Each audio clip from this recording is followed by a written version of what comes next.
ಬನ್ನಿ. ಉರ್ದು ಕನ್ನಡ ಗಣಿತ ಜೊತೆಗೆ ಇಂಗ್ಲಿಷ್ ಉಂಟು, ಕತೆ ಹಾಡಿನ ಜೊತೆಗೆ ದಾಸ ನನ್ನು ಇಲ್ಲುಂಟು, ಹೊಸ ಹೊಸ ಆಟಗಳ ಕಮಾಲು ಇಲ್ಲುಂಟು, ರಗಿಮಾ ಜೊತೆಗೆ ಮೊಟ್ಟೆನು ಸಿಗುವುದು.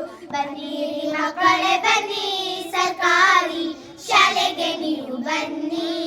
ಬನ್ನಿರಿ ಮಕ್ಕಳೇ ಬನ್ನಿ, ಪಟೇಲ ಶಾಲೆಗೆ ನೀವು ಬನ್ನಿ.